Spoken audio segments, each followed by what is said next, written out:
Hello student, स्वागत है आप सभी का आशीष सिंह लेक्चर्स की इस लेटेस्ट लाइव स्ट्रीम में। दोस्तों, आज की लाइव स्ट्रीम में हम लोग विद्युत ऋणात्मकता का अध्ययन करेंगे और विद्युत ऋणात्मकता का पार्ट 2 हम आपके लिए लेकर के आए हैं।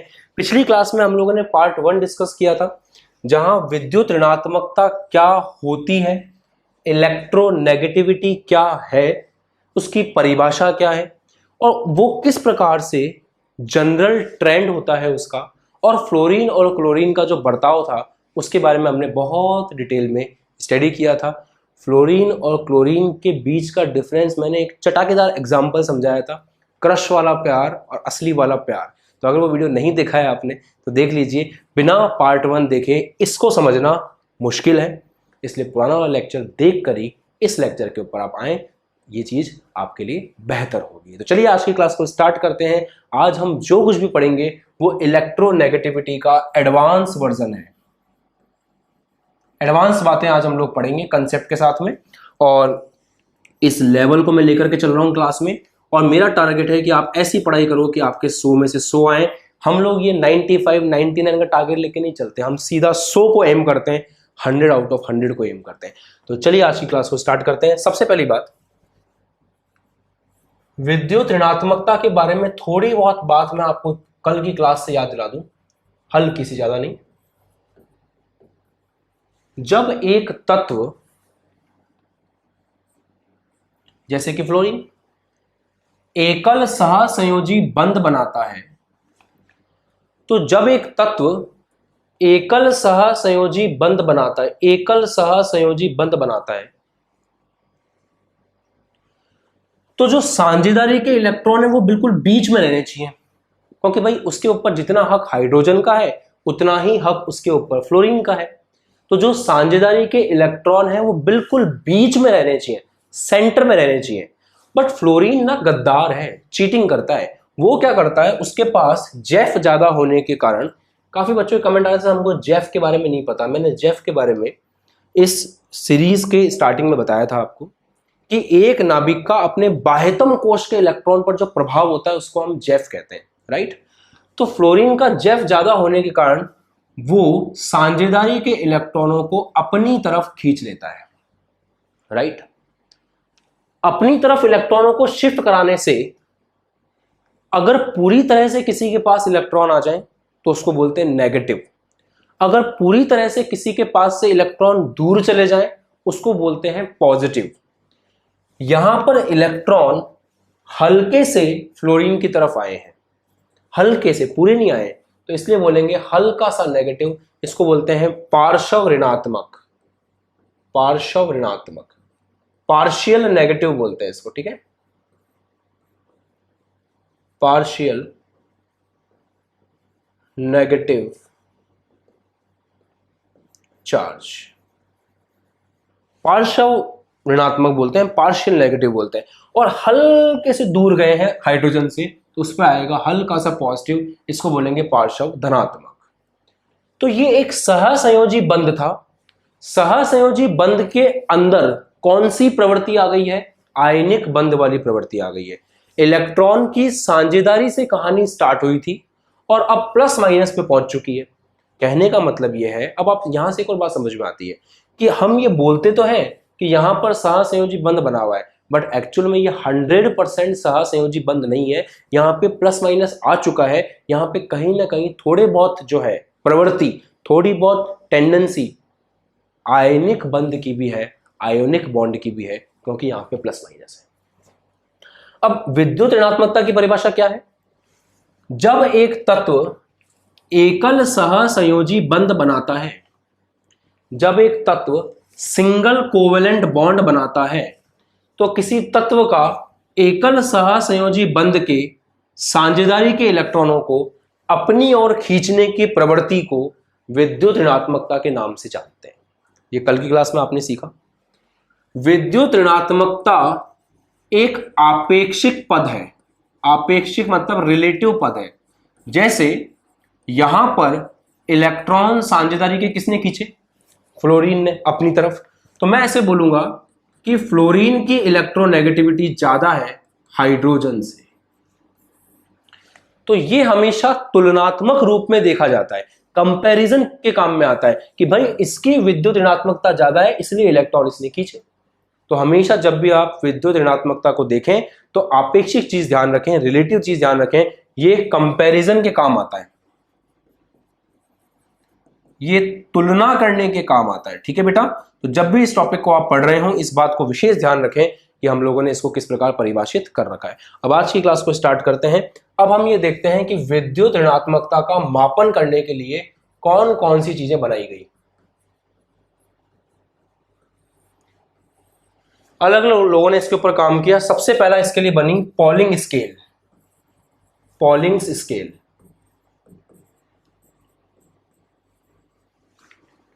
पॉलिंग का मापक, बहुत मजेदार है। पॉलिंग ने कहा कि मान लो आप दो लोगों के बारे में बात कर रहे हो, ए और बी के बारे में, तो ए और बी की जो विद्युत ऋणात्मकता का अंतर है उसका एक फॉर्मूला दिया इन्होंने।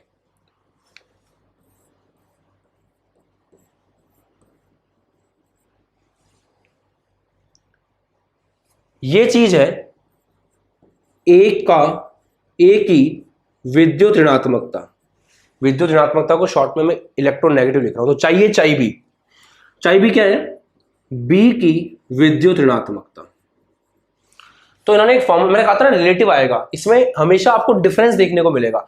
तो पॉलिंग ने कहा कि यदि ए और बी को आप कंपेयर कर रहे हो तो ए और बी को कंपेयर करते समय उसने एक फॉर्मूला बना करके दिया कि ए की विद्युत ऋणात्मकता माइनस बी की जो विद्युत ऋणात्मकता है, इसका मैं आप लोगों को एक फॉर्मूला दे रहा हूं और वो फॉर्मूला था 0.208। एक एक चीज सुनते जाओ, एक एक चीज दिमाग में बिठाते जाओ। 0.208 under root of E A B, under root of E A B, आराम से देखो, 0.208 under root of E A B minus under root फिर से E A A into E B B. अरे सर क्या लिख दिया, हमारे तो ऊपर से जा रहा है, हमें तो याद ही नहीं होगा। 2-3 बार लिखो, याद हो जाएगा। पॉली ने एक स्केल बनाई बेटा। पॉली ने कहा कि विद्युत ऋणात्मकता के अंतर को मापने के लिए मैं आज तुम्हें एक फॉर्मूला देता हूं। पॉली ने कहा अगर आप ए और बी की बात कर रहे हो तो ए के विद्युत ऋणात्मकता और बी की विद्युत ऋणात्मकता में जो अंतर है उस अंतर का एक फॉर्मूला है 0.208 E A B minus E A A E B B. अब ई ए बी क्या है सुनना, ए बी बंद ऊर्जा। क्या बात है, नई चीज सुनने को मिली। ई ए ए क्या है? ए ए बंद ऊर्जा। बी बी क्या है? बी बी बंद ऊर्जा। इंग्लिश में बेटा जी इसको बोलते हैं बॉन्ड एनर्जी। हालांकि इसके बारे में बहुत अच्छे से आप चैप्टर नंबर 4 में पढ़ोगे, बट अभी मैं आपको हल्का सा हिंट दूंगा ताकि आप समझ सको। ए बी बंद ऊर्जा है। बंद ऊर्जा का मतलब क्या है? ए और बी जब आपस में बंद बनाएंगे, बॉन्ड बनाएंगे, सहसंयोजी बंध बनाएंगे, तो उसको तोड़ने के लिए जो ऊर्जा चाहिए वो है ई ए बी। जब ए और ए आपस में बंध बना रहे होंगे उस समय ए और ए के बीच का बंध तोड़ने के लिए जो ऊर्जा चाहिए वो है ए ए ई ए ए। जब बी और बी आपस में बंध बना रहे होंगे तो उसको तोड़ने के लिए जो ऊर्जा चाहिए वो है बी बी बंध ऊर्जा। ये फॉर्मूला समझना बिल्कुल भी मुश्किल नहीं है, ये फॉर्मूला समझना एकदम आसान है, बिल्कुल इजी है। बट आपको क्या करना पड़ेगा, इस क्वेश्चन को, फॉर्मूले को समझने के लिए आपको ये देखना पड़ेगा कि कौन सी चीज क्या है। ए की विद्युत ऋणात्मकता चाहिए, बी की चाहिए बी, दोनों की विद्युत ऋणात्मकता का जो अंतर है उसका फॉर्मूला है 0.208 under root of E A B, जहां ई ए बी क्या है? ए और बी बंध की बंद ऊर्जा, मतलब ए और बी बंध को तोड़ने में जो ऊर्जा चाहिए। पता है ऊर्जा किसमें लिखी हुई है? किलो कैलोरी पर मोल में लिखी हुई है। यहां जो मात्रक है, इन तीनों के मात्रक जो है, इन तीनों के, इसके और इसके, किसमें है? किलो कैलोरी पर मोल में है। इसको आप ध्यान रखें ई ए बी, ई ए ए और ई बी बी के बारे में। अब मुझे जल्दी से कमेंट करके बताओ यार, फटाफट कमेंट करके बताओ समझ में आया कि नहीं आया। न्यूमेरिकल आपको देगा तो ये दे देगा, ये दे देगा, ये दे देगा, और आपसे पूछेगा चाहिए माइनस चाहिए भी निकाल करके बताओ, आप सॉल्व कर लोगे, कोई दिक्कत नहीं है। बस यहां पे एक ही चीज है जो आपको याद रखनी है, पॉइंट टू रिमेंबर, यहां लिख देता हूं। अगर इनकी बंद ऊर्जा किलो कैलोरी पर मोल में दे रखी हो तब तो यही फॉर्मूला रहेगा। बट कभी कभी क्या होता है, ऊर्जा किलो जूल पर मोल में दे रखी होती है, कैलोरी की जगह क्या हो सकता है, जूल हो सकता है। उस समय आपका ये फॉर्मूला बदल जाएगा और मैं आपको डायरेक्ट बता देता हूं कि आपका फॉर्मूला क्या रहेगा। आपके फॉर्मूले में 0.208 की जगह आएगा 0.1017। बस ये नंबर याद रख लो कि 0.208 की जगह क्या आ जाएगा, 0.1017। और क्यों ऐसा होता है, क्योंकि 1 कैलोरी इज इक्वल टू होता है 4.182 जूल। तो कन्वर्ट करना पड़ता है, अगर आपको जूल में दे रखा हो तो आपको कन्वर्ट करना पड़ेगा। 1 कैलोरी बराबर होता है 4.182 जूल। तो इसी रीजन से अगर ये किलो कैलोरी पर मोल में है तब तो ये फॉर्मूला रहेगा, और अगर किलो कैलोरी पर मोल में नहीं होता है तो आपको मैं डायरेक्ट फॉर्मूला बता रहा हूं, चाहिए माइनस चाहिए बराबर 0.208 की जगह आएगा 0.1017, अंदर आएगा वही सेम चीज, ए और बी के बीच की बंद ऊर्जा माइनस अंडर रूट ऑफ ए और ए के बीच की बंद ऊर्जा गुणा बी और बी के बीच की बंद ऊर्जा। और एक बात का विशेष ध्यान रखें, बस ये फॉर्मूला कब लगाना है, जब ये तीनों जो है किस में दे रखे हो, किलो जूल पर मोल में दे रखे हो। अगर किलो कैलोरी पर मोल में हो तो ये फॉर्मूला है, और किलो जूल पर मोल में हो तो ये फॉर्मूला है। समझ में आ गया है? 2-3 बार कमेंट सेक्शन में लिख दो, चाहो तो 2-3 बार अपनी कॉपी में लिख दो, आपको ये फॉर्मूला याद हो जाएगा और जीवन के किसी न किसी पड़ाव में ये फॉर्मूला आपके काम जरूर आएगा। कमेंट करके फटाफट से बताइए, फिर हम आगे बढ़ते हैं। यहां तक कोई दिक्कत किसी को? कंफर्टेबल हैं आप यहां तक? यहां तक की कहानी समझ में आ गई है सबकी? यहां तक की कहानी समझ में आ गई है सबके? सबके सबके कहानी समझ में आई सबके? बस पॉलिंग स्केल का काम क्या है, पॉलिंग स्केल का काम यह है बेटा जी कि ये चाहिए और चाहिए मतलब इलेक्ट्रोनेगेटिविटी, विद्युत ऋणात्मकता के अंतर का एक फॉर्मूला देता है। और उस फॉर्मूले में बस एक ही कंफ्यूजन हो सकता है आपको कि ए बी क्या है, ए क्या है और बी क्या है। तो ए बी का मतलब है ए बी बंद की बंद ऊर्जा, मतलब ए और बी जब आपस में बंद बनाएंगे उसको तोड़ने में जो ऊर्जा चाहिए वो ए बी है। जब ए और ए आपस में बंद बनाएंगे उसको तोड़ने में जो ऊर्जा चाहिए वो ए है। जब बी और बी आपस में बंद बनाएंगे उसको तोड़ने के लिए ऊर्जा चाहिए वो ई बी बी है। इतनी सी बात है, ज्यादा कुछ नहीं, सिंपल। डन, आगे बढ़ते हैं। दूसरी स्केल की बात करते हैं, नंबर 2। दूसरी स्केल है आपकी मुलिकन स्केल। लिखो,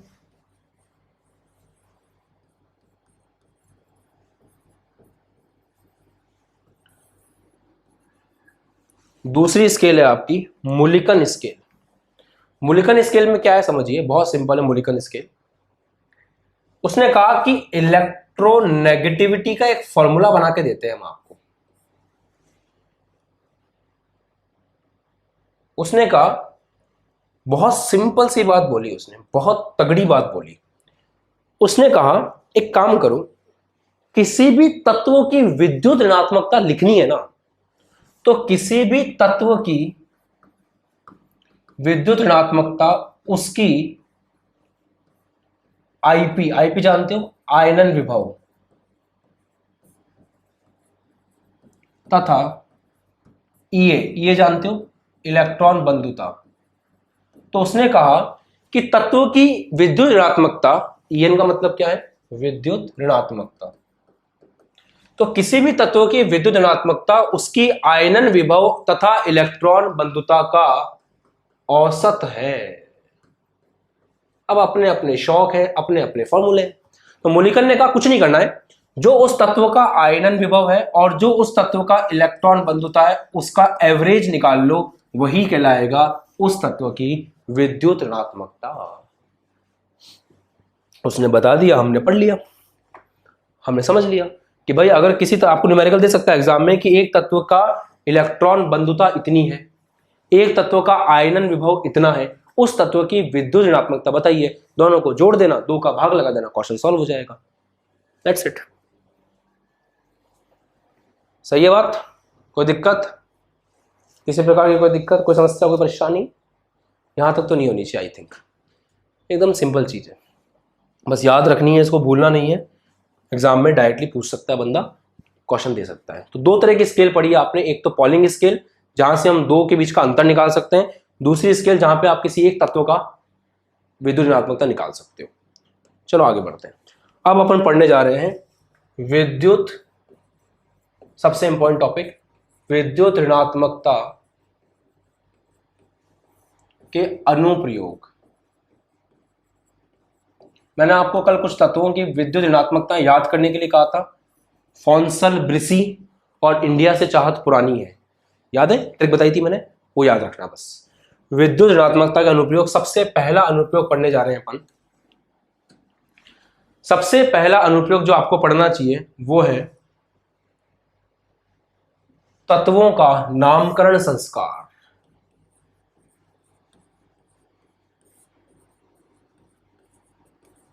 नामकरण संस्कार में विद्युत ऋणात्मकता की बहुत बड़ी भूमिका है।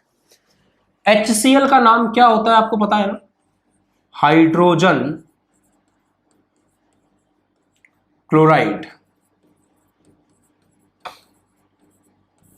कभी आपने सोचा इसका नाम क्लोरीन हाइड्राइड क्यों नहीं है? इंग्लिश में देखो, हाइड्रोजन क्लोराइड। इसके अंदर ऐसा क्यों है कि क्लोरीन के साथ में ये आइड लग रहा है? इसका नाम क्लोरीन हाइड्राइड क्यों नहीं है? IDE हाइड्रोजन के साथ क्यों नहीं लगा रखा है? IDE क्लोरीन के साथ ही क्यों लगा रखा है? तो इसके पीछे की कहानी इनकी विद्युत ऋणात्मकता में छुपी हुई है। अगर आपको कल का टॉपिक याद हो तो आपको यह भी याद होगा कि हाइड्रोजन की विद्युत ऋणात्मकता कितनी होती है और क्लोरीन की कितनी होती है। हाइड्रोजन की 2.1 थी और क्लोरीन की 3 थी। अब पता है यहां पे कंसेप्ट क्या है? यहां पर कंसेप्ट यह है प्यारे बच्चों कि जिस तत्व की विद्युत ऋणात्मकता ज्यादा है वो तत्व लास्ट में लिखेंगे और लास्ट में होगा, और उस तत्व के साथ में, उसके नाम के साथ में IDE शब्द जुड़ेगा। अभी के अभी कमेंट सेक्शन भर जाना चाहिए इस कंसेप्ट से कि जिसकी विद्युत ऋणात्मकता ज्यादा है वो लास्ट में लिखा जाएगा और उसके नाम में IED जुड़ेगा। तो इन दोनों में से विद्युत ऋणात्मकता किसकी ज्यादा है? क्लोरीन की। तो क्लोरीन लास्ट में जाएगा और IDE शब्द उसके नाम के साथ जुड़ेगा। क्लोराइड, हाइड्रोजन पहले लिखेंगे, हाइड्रोजन क्लोराइड, हाइड्रोजन क्लोराइड। जय हो। मस्त कंसेप्ट, मक्खन कंसेप्ट, कोई बोल ही नहीं सकता समझ में नहीं आया, इतना आसान तरीके से समझाया है ना, मजा आया। अब मैं आपको दो बंदे देता हूं, BR और I। अब मैं आपको कहता हूं कि इनका नामकरण संस्कार करो, BR और I का, जब ये साथ में यौगिक बना रहे हैं।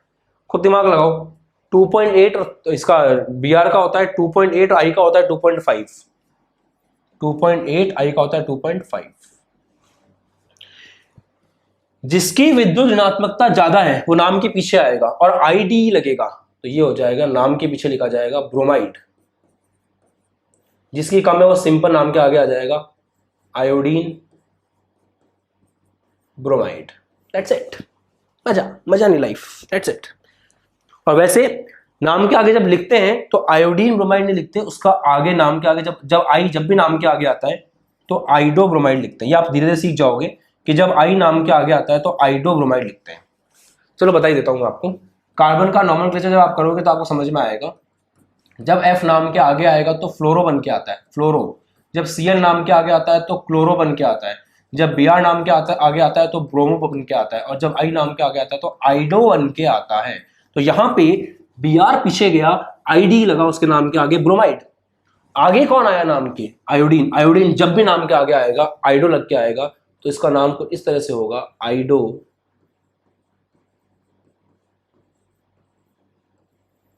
ब्रोमाइड।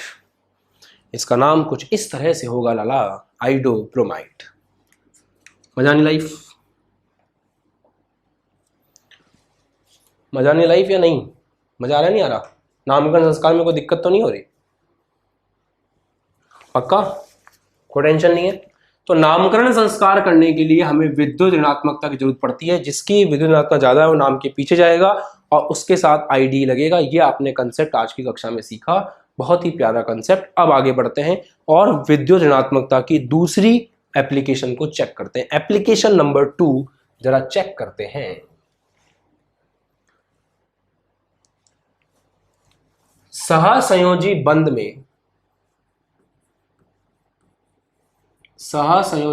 में परसेंटेज आयनिक गुण निकालना।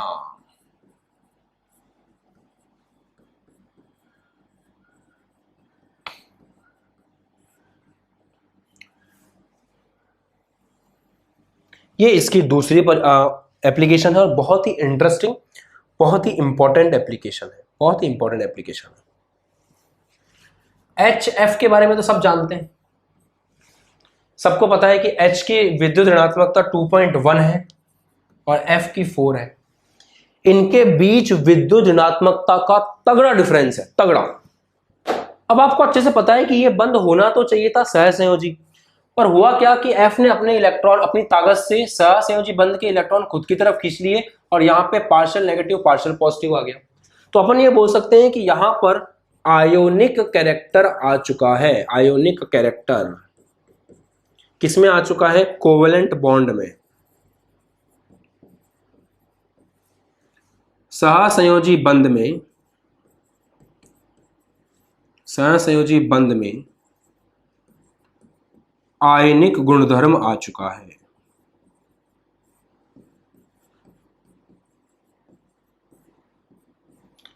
यस और नो? आयोनिक गुणधर्म आ चुका है, आयोनिक गुणधर्म आ चुका है, आयोनिक गुणधर्म आ चुका है। पक्की बात है, आयोनिक गुणधर्म आ चुका है। कितना परसेंटेज आयोनिक गुणधर्म आया?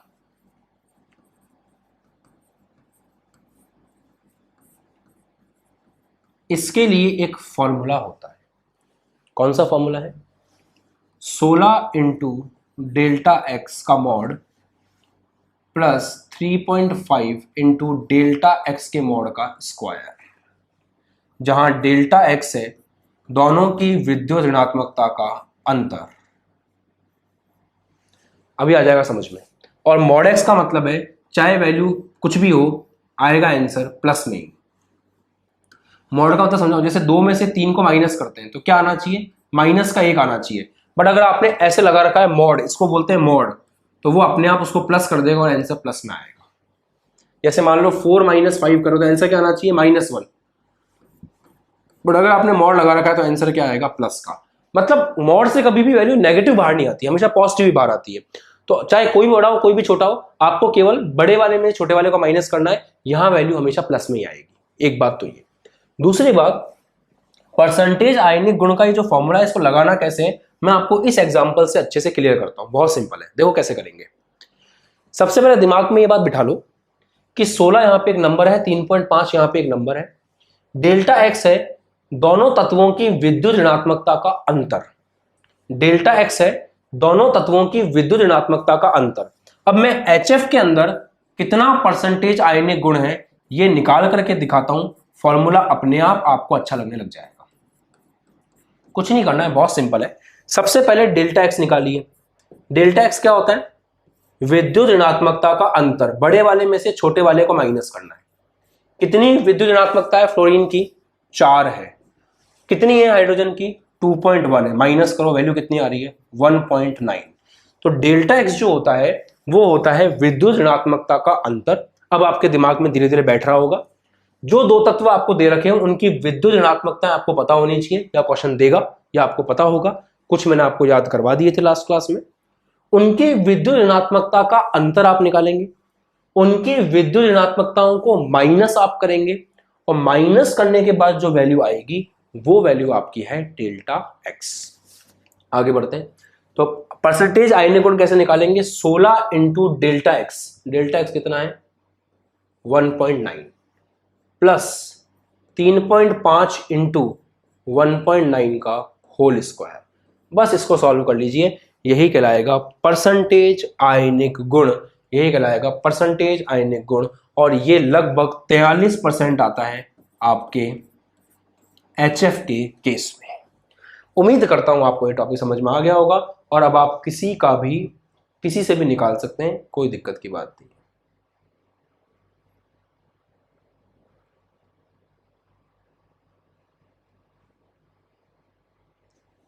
जल्दी से कॉपी करिए, फिर आगे बढ़ना है। बहुत कुछ सीखना है बेटा, जिंदगी इतनी भी आसान नहीं है अभी। विद्युत ऋणात्मकता के टॉपिक में आप एडवांस लेक्चर देख रहे हो, इसका IIT JEE लेवल का ये लेक्चर है।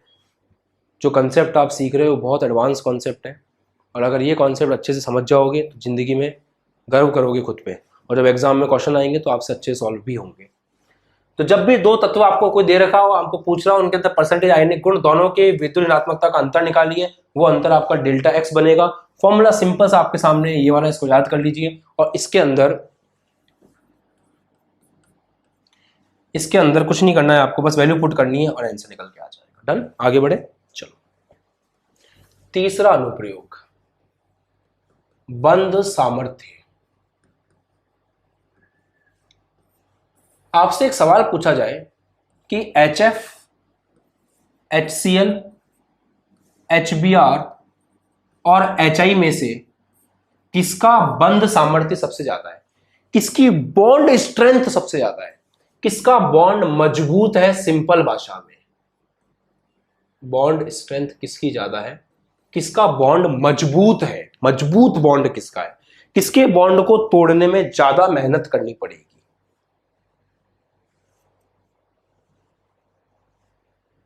शुरू करें। बॉन्ड स्ट्रेंथ समानुपाती होता है विद्युत ऋणात्मकता के अंतर के। कंसेप्ट बता दिया सर, अब तो कर लेंगे हम, हमें तो कोई हिंट दे दे बस, हमें कोई हिंट दे दे बस। हमें गलती से भी कहीं से हिंट मिल जाता है ना, फिर तो हम आग लगा देते हैं सर। देखो, बॉन्ड कितना मजबूत बनेगा या बॉन्ड कितना मजबूत बना हुआ है, बॉन्ड को तोड़ने में जितनी ज्यादा मेहनत करनी पड़ेगी, जितनी ज्यादा ऊर्जा देनी पड़ेगी, हम ये बोलेंगे कि बंध सामर्थ्य उतना ही तगड़ा है, ज्यादा है। और बंध सामर्थ्य तगड़ा तब होगा जब विद्युत ऋणात्मकता का अंतर ज्यादा हो। हाइड्रोजन सब में है, हाइड्रोजन की विद्युत ऋणात्मकता 2.1, 2.1, 2.1, 2.1। फ्लोरीन की विद्युत ऋणात्मकता 4, इसकी 3, इसकी 2.8, इसकी 2.5। अब अगर आप लोगों को ये वैल्यूज याद नहीं है तो उसमें मैं कुछ नहीं कर सकता, ये वैल्यूज याद करने का काम आप ही का है, ये काम आप ही को करना पड़ेगा, ये मैं नहीं कर सकता आपकी जगह। इन दोनों का डिफरेंस 1.9 आएगा, आप ऑलरेडी निकाल के देख चुके हो। इनका डिफरेंस 0.9 आ रहा है, इनका डिफरेंस 0.7 आ रहा है, इनका डिफरेंस 0.4 आ रहा है। तो इन सब में विद्युत ऋणात्मकता का अंतर सबसे ज्यादा किसमें आ रहा है, इसके अंदर। तो इसका बॉन्ड सबसे मजबूत होगा। मजा आ गया। बंध सामर्थ्य का मतलब होता है बॉन्ड का मजबूत होना। अब इसी में एक चौथा पॉइंट, कितनी गंदा कलर है यार, इसी में चौथा पॉइंट देखते हैं अपन, अम्लीय गुण। देखो, इसको बोलते हैं इंग्लिश में एसिडिक कैरेक्टर। एक बात बताओगे, तगड़ी बात बताना मुझे ना। आपको अगर H को निकालना है, यहां से H निकालना आसान है, या फिर यहां से H निकालना आसान है, या फिर यहां से H निकालना आसान है, या फिर यहां से H निकालना आसान है। बंध सामर्थ्य का मतलब क्या होता है? बंध सामर्थ्य का मतलब होता है बॉन्ड कितना मजबूत है।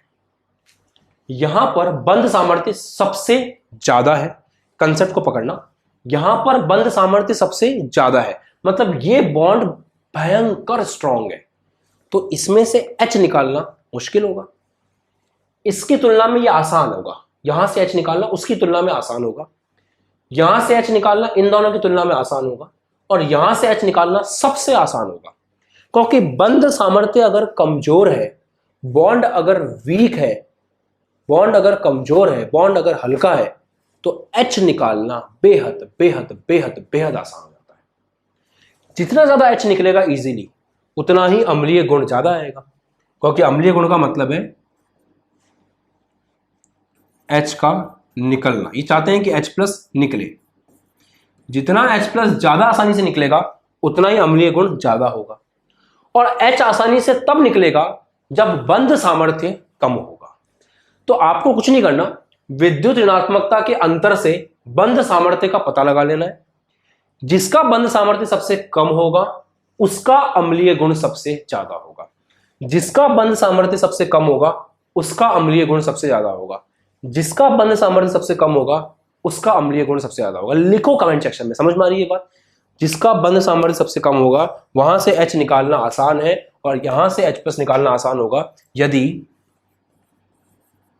बॉन्ड स्ट्रेंथ, इंग्लिश में लिख रहा हूं ना, यदि बॉन्ड स्ट्रेंथ कम है तो H+ निकालना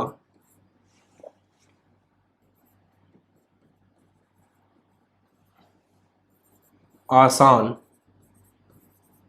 होगा। H+ निकालना आसान होगा, H+ निकालना आसान होगा, H+ निकालना आसान होगा। तो अम्लीय गुण के हिसाब से लिखें तो इस सबसे ज्यादा अम्लीय गुण इसका है, फिर इसका है, फिर इसका है, फिर इसका है। कमेंट करके बताओ जल्दी से, समझ में आ गई बात?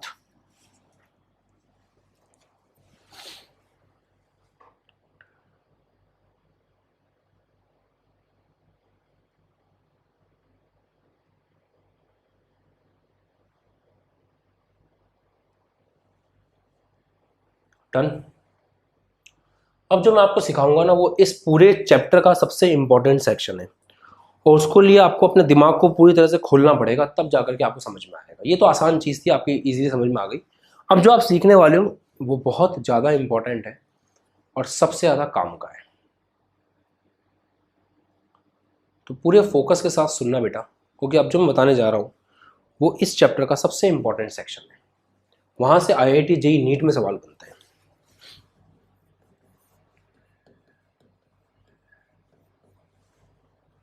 मान लो एक तत्व X है, उसके साथ ऑक्सीजन जुड़ा हुआ है, ऑक्सीजन के साथ हाइड्रोजन जुड़ा हुआ है।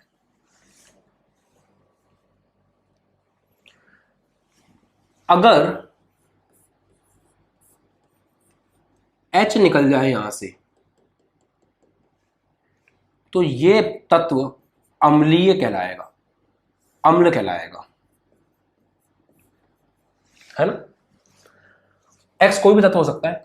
अगर यहां से OH- बाहर निकल जाए तो ये क्षार कहलाएगा। बात तो सही है। XOH, X कुछ भी हो सकता है, बताऊंगा अभी एग्जांपल देकर के। अगर ये O और H ये जो बंदे हैं, अगर यहां से H बाहर निकल जाए तो ये अम्ल बन जाएगा, और यहां से OH बाहर निकल जाए तो ये क्षार बन जाएगा। OH निकला तो क्षार बनेगा, H निकला तो अम्ल बनेगा, अम्ल, एसिड। ठीक बात है। आपको पता है ना ऑक्सीजन की विद्युत ऋणात्मकता कितनी है?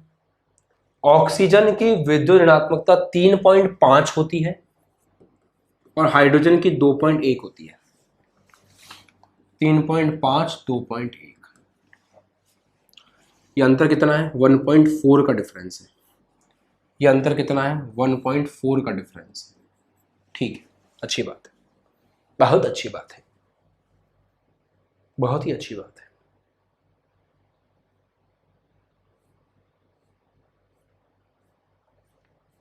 मान लो आपके पास एक तत्व आ गया यहां पर, नाइट्रोजन,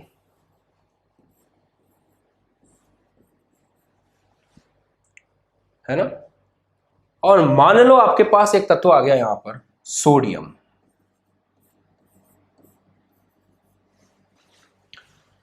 आप सबको पता है, पढ़ चुके हो ना लास्ट क्लास में, कि नाइट्रोजन की विद्युत ऋणात्मकता 3 है ऑक्सीजन के आपको पता ही है 3.5, हाइड्रोजन के आपको पता ही है 2.1। आप सब जानते हो सोडियम की विद्युत ऋणात्मकता 1 से कम होगी, 1 से कम होती है इसके ना, 1 से कम होती है। ऑक्सीजन के आपको पता है 3.5 है और इसके 2.1 है। इनके बीच का अंतर कितना है 1.4। इनके बीच का विद्युत ऋणात्मकता का अंतर कितना है 1.4। अब जो कंसेप्ट मैं आपको सिखाने जा रहा हूं उसको सिखाने के लिए भी मुझे बहुत सोचना पड़ा, बहुत दिमाग लगाना पड़ा कि बच्चों को कैसे सिंपलीफाई करके समझाऊं। इसलिए आप लोग भी बहुत फोकस से सुनिएगा मेरी बात को। XOH इस सिस्टम में अगर ये बॉन्ड टूटता है तो H बाहर निकलेगा और ये अम्ल बन जाएगा। अगर ये बॉन्ड टूटेगा OH वाला तो OH माइनस बाहर निकलेगा और ये क्षार बन जाएगा। ये वाला बंध टूटेगा या फिर ये वाला बंध टूटेगा, ये इस बात पर डिपेंड करता है कि यहां पर विद्युत ऋणात्मकताएं कितनी है। ये इस बात पर डिपेंड करता है कि जिस बंदे को आपने यहां पे रखा है उसकी विद्युत ऋणात्मकता कितनी है। कैसे डिपेंड करता है वो समझते हैं। इस बॉन्ड की विद्युत ऋणात्मकता का अंतर है 1.4, यहां भी 1.4। इस बॉन्ड की विद्युत ऋणात्मकता का अंतर कितना है 3.5 और 3 में कितना अंतर होता है 0.5। यहां कितना अंतर है, ये 3.5 है, ये 1 से भी छोटा है, 1 से भी छोटा है, 1 से भी छोटा है। तो 3.5 और 1 के बीच में कितना डिफरेंस होता है। अगर 1 से छोटा है, मैं मान लेता हूं 1 है एक बार के लिए, तो अगर 1 भी है तो अंतर कितना है 2.5। तो और 1 से छोटा है तो अंतर दोनों के बीच में 2.5 से बड़ा होगा। ये बात समझ में आती है। अब मजे आएंगे बहुत। देखो कलर लेंगे मस्त वाला, कलर लेंगे मस्त वाला, ये वाला, ठीक है। यहां पर इस बॉन्ड और इस बॉन्ड में से किस बॉन्ड के अंदर विद्युत ऋणात्मकता का अंतर ज्यादा है बताओ। सर इसमें ज्यादा है, यहां अंतर ज्यादा है, इसका मतलब प्लस माइनस यहां पर ज्यादा डेवलप होंगे। अरे यार समझो ना मेरी बात। जितना विद्युत ऋणात्मकता का अंतर ज्यादा होगा उतना प्लस माइनस ज्यादा डेवलप होंगे। ये बात तो सही है। तो यहां इन दोनों के बीच में विद्युत ऋणात्मकता का अंतर ज्यादा है तो प्लस माइनस यहां पर ज्यादा डेवलप होंगे। यहां विद्युत ऋणात्मकता अंतर कहां ज्यादा है, इधर ज्यादा है, तो यहां पर प्लस माइनस ज्यादा डेवलप होंगे। भाई विद्युत ऋणात्मकता क्या होता है, बंध के इलेक्ट्रॉनों को अपनी तरफ खींचने की ताकत को विद्युत ऋणात्मकता कहते हैं। तो जहां विद्युत ऋणात्मकता का अंतर ज्यादा है वहां पर वो इलेक्ट्रॉन अपनी तरफ खींचेगा, ज्यादा इलेक्ट्रॉन खींचेगा, ज्यादा नेगेटिव आएगा, सामने वाले को ज्यादा पॉजिटिव बनाएगा। यहां पर इधर विद्युत ऋणात्मकता का अंतर ज्यादा है तो वो इधर वाले इलेक्ट्रॉनों को अपनी तरफ खींचेगा, ज्यादा प्लस माइनस कहां बनेंगे, इस तरफ बनेंगे। ठीक है। ऑक्सीजन और हाइड्रोजन, अब ऑक्सीजन और हाइड्रोजन के बीच में विद्युत ऋणात्मकता का अंतर ज्यादा है तो ऑक्सीजन हाइड्रोजन से ज्यादा इलेक्ट्रॉन खींचेगी, इससे नहीं खींचेगी, क्योंकि इन दोनों के बीच में विद्युत ऋणात्मकता का उतना अंतर नहीं है। कमजोर को ही तो दबाएगा एक शक्तिशाली। यहां पर ऑक्सीजन हाइड्रोजन के बीच के डिफरेंस से ज्यादा डिफरेंस है ऑक्सीजन और सोडियम के बीच का, तो ऑक्सीजन इस बार सोडियम से इलेक्ट्रॉन ज्यादा खींचेगी बनिस्पत हाइड्रोजन के। तो यहां पर नेगेटिव पॉजिटिव ज्यादा डेवलप होगा और इधर यहां नेगेटिव पॉजिटिव ज्यादा डेवलप होगा। अब यहां नेगेटिव पॉजिटिव डेवलप हुआ तो यहां से H बाहर निकलेगा और ये अम्ल की तरह बर्ताव करेगा। यहां प्लस माइनस डेवलप इस तरफ से हुआ है तो ये बॉन्ड टूटेगा और OH माइनस बाहर निकलेगा। जहां ज्यादा प्लस माइनस बना वहीं से तो टूटेगा, तो यहां से कौन बाहर निकलेगा, OH माइनस, और ये किसकी तरह बर्ताव करेगा, क्षार की तरह बर्ताव करेगा। इसलिए NaOH एक क्षार होता है। आया मजा? मेरे को तो बहुत मजा आया पढ़ाने में, इस तरह के कॉन्सेप्ट पढ़ाने में बहुत मजा आया। और ये पता है कौन है, मुझे पहचानो मैं हूं कौन, HNO3। और आपको पता है कि HNO3 एक अम्ल है। तो क्यों एक अम्ल है और क्यों एक क्षार है, ये सारी कहानी यहां से हम समझ सकते हैं। बेटा एक बात ध्यान देना, मैं आपको ऊपर से नहीं पढ़ा रहा हूं, ये बहुत लेवल के कॉन्सेप्ट है यार, बहुत लेवल के कॉन्सेप्ट है। पढ़ाने में भी जिगर चाहिए, पढ़ने में भी जिगर चाहिए, ठीक है ना बात। हम ऐसे ही नहीं कहते हैं कि हम हिंदी मीडियम में IIT JEE और नीट का बेस्ट कंटेंट देते हैं, हम ऐसे ही नहीं कहते हैं। कंटेंट में दम है इसलिए कहते हैं, समझ रहे हो। तो एक तत्व अम्ल की तरह बर्ताव कर रहा है या क्षार की तरह बर्ताव कर रहा है, ये इस बात पर डिपेंड कर रहा है कि ये वाला बंध का विद्युत ऋणात्मकता ज्यादा है या इसकी ज्यादा है। अगर इस वाले बंध की विद्युत ऋणात्मकता ज्यादा है तो वो इलेक्ट्रॉन इधर से खींच करके प्लस माइनस बनाएगा, यहां से बंध टूटेगा, H+ निकलेगा और वो अम्ल की तरह बर्ताव करेगा। अगर इधर वाले बंध की विद्युत ऋणात्मकता ज्यादा है तो फिर वो इधर से इलेक्ट्रॉन खींचेगा और -1 के बाहर निकलेगा, OH- बाहर निकलेगा। सोडियम क्या है, एक धातु है। और एक बात ध्यान रखना, धातु का हमेशा विद्युत ऋणात्मकता 1 से कम होती है लगभग। तो अगर यहां पे कोई धातु हुई, अगर X की जगह कोई धातु हुई तो हमेशा ये वाला डिफरेंस ज्यादा आएगा इससे, हमेशा यहीं पे चार्ज बनेगा और हमेशा OH- बाहर निकलेगा। इसीलिए जब भी आप धातु के साथ में OH देखोगे तो वो क्षार की तरह बर्ताव करता है। नाइट्रोजन क्या है, एक अधातु है। अधातु का इलेक्ट्रोनेगेटिविटी ज्यादा होती है। अधातु क्या होती है, अधातु वो होती है जो इलेक्ट्रॉन को लेना पसंद करती है, इसलिए उसकी विद्युत ऋणात्मकता भी ज्यादा होती है। और इसीलिए जब आप एक अधातु को लोगे, अगर X एक अधातु हुई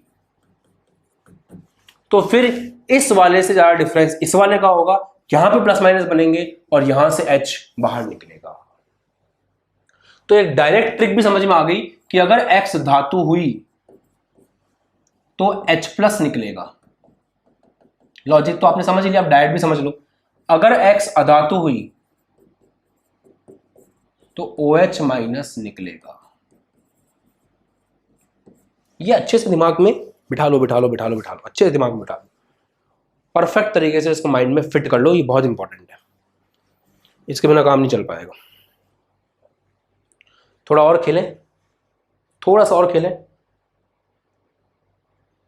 और खेलेंगे तो ज़्यादा मज़ा आएगा। खेलें और खेलें, चलो और खेलते हैं। H2SO4 में चेक करते हैं एक बार। पता है H2SO4 का स्ट्रक्चर कैसा होता है?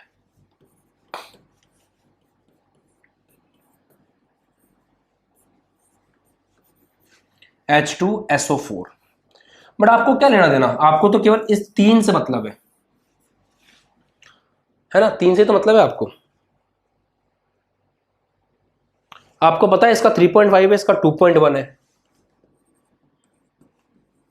और ये अंतर कितना है, 1.4 है। S क्या होता है, S एक अधातु होती है, तो हम डायरेक्ट बोल सकते हैं कि यहां से OH- की जगह H निकलेगा, क्योंकि जब अधातु है, एक सेकंड यार मैंने गलत लिख दिया क्या, अरे यार, अरे भैया बहुत बड़ी मिस्टेक कर दी, सर जी कहते कुछ हो लिखते कुछ हो, ऐसा क्यों करते हो। धातु है तो OH निकल रहा है ना, अरे भैया माफ कर दो, मेरे मुंह से निकल गई। और यहां पे अधातु है तो H+ निकल रहा है, माफ कर दो मेरे मुंह से निकल गई। समझाया सही था, लिख गलत दिया, माफ कर दो भैया, माफ कर दो। देखो यहां पे धातु है तो कौन निकल रहा है, OH निकल रहा है, और ये किसकी तरह बर्ताव कर रहा है, क्षार की तरह बर्ताव कर रहा है, इसलिए धातु के साथ क्षार बनता है। अधातु है, H निकल रहा है, किसकी तरह बर्ताव कर रहा है, अम्ल की तरह बर्ताव कर रहा है। डायरेक्ट आप बोल सकते हो यहां पर अब ये क्या है, अधातु है, तो ये अधातु है तो कौन निकलेगा, H+ निकलेगा, डायरेक्ट बोल सकते हो आप। अब नहीं सर, हमें कंसेप्ट समझाओ सर, हमें तो कंसेप्ट समझा दो प्लीज, हमें कंसेप्ट समझा दो। तो सल्फर का अधातु है, विद्युत ऋणात्मकता होती है इसकी 2.5।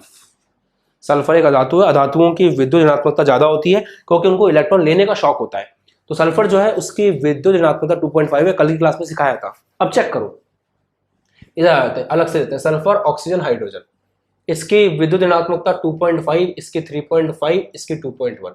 डायरेक्ट ट्रिक से तो आपने कर ही लिया था, अब समझते हैं आगे। इन दोनों के बीच का अंतर कितना है, 1, और इन दोनों के बीच का अंतर कितना है, 1.4। विद्युत ऋणात्मकता का अंतर कहां ज्यादा है, यहां ज्यादा है, तो ये ज्यादा प्लस माइनस यहां डेवलप करेगा, और यहां प्लस माइनस डेवलप होगा तो बंद यहीं से टूटेगा और H+ निकलेगा। तो चाहे डायरेक्ट ट्रिक से देख लो चाहे कंसेप्ट से देख लो, बात तो मुन्ना एक ही है।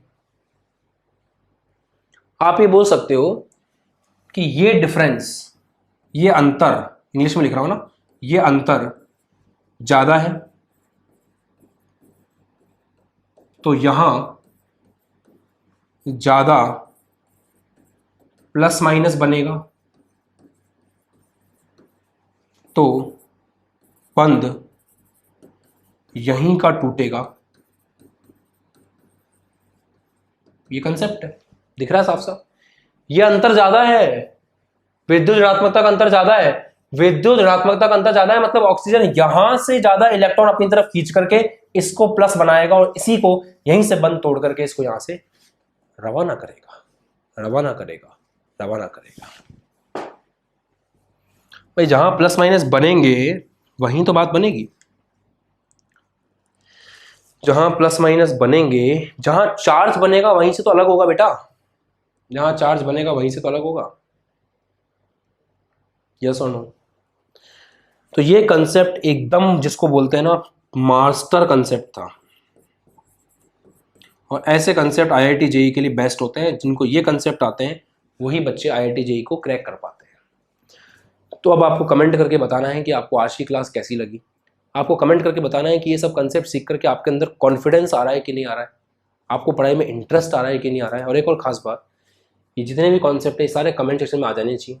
आपको हर एक कॉन्सेप्ट को कमेंट सेक्शन में लिख देना है कि विद्युत ऋणात्मकता, आज बहुत कुछ सीखा ना आपने, विद्युत ऋणात्मकता का क्या मतलब होता है, पॉलिंग स्केल के ऊपर फॉर्मूला क्या है, मूलिकन स्केल के ऊपर फॉर्मूला क्या है, कमेंट सेक्शन में लिखना है। बता रहा हूं मैं आपको नामकरण संस्कार में किस प्रकार विद्युत ऋणात्मकता की मदद ली जाती है, सहसंयोजी बंध में परसेंटेज आयनिक गुणधर्म निकालने का क्या फॉर्मूला है, बंध सामर्थ्य के लिए अपन लोग विद्युत ऋणात्मकता के अंदर को किस प्रकार आधार बनाते हैं, और बंध सामर्थ्य के आधार पर अम्लीय गुणधर्म चेक कर लेते हैं डायरेक्ट उसी बंधे का। किस प्रकार हमें पता चलता है कि कोई एक अम्ल की तरह बर्ताव कर रहा है कि एक क्षार की तरह बर्ताव कर रहा है, कंसेप्ट क्या है, लॉजिक क्या है, एग्जाम्पल आपके सामने है। ये सब कुछ आपको आज कमेंट सेक्शन में अच्छे से मेंशन करना है। अब आपके पास समय है 2 दिन का, जिसका जो भी बैकलैग है सब कंप्लीट कर लो। हम लोग मंडे से नया चैप्टर शुरू करने जा रहे हैं, चैप्टर नंबर 4। चैप्टर नंबर 3 को इतनी ईमानदारी से इतनी मेहनत से पढ़ा है, इसकी प्लेलिस्ट को सबके साथ शेयर करना, व्हाट्सएप पे स्टेटस लगाओ, इंस्टाग्राम पे स्टेटस लगाओ, शॉर्ट क्लिप्स निकाल करके अपलोड करो, सब चीज़ की परमिशन है। बट ज़्यादा से ज़्यादा बच्चों तक इस चैनल को पहुँचाओ ताकि जल्दी से 1 मिलियन कंप्लीट हो और हम लोग जो है आपके लिए एक बहुत बड़ा सरप्राइज जो है वो रिवील कर सकें। ठीक है, और मैं अपनी तरफ से पूरी कोशिश कर रहा हूँ, आप भी थोड़ी मेहनत करो, हम लोग मिलकर के एक अच्छा रिजल्ट लेकर के आएंगे। मिलते हैं आपसे अगली क्लास में। बाय बाय, जय हिंद, टेक केयर, ध्यान रखो, खुश रहो, मस्त रहो, पढ़ाई करते रहो। और हाँ, अभी तक बैच ज्वाइन नहीं किया है, क्या कर रहे हो यार, नीचे नंबर है उसके ऊपर कॉल करो और आज के आज अपना बैच ज्वाइन करो। बाय बाय, जय हिंद।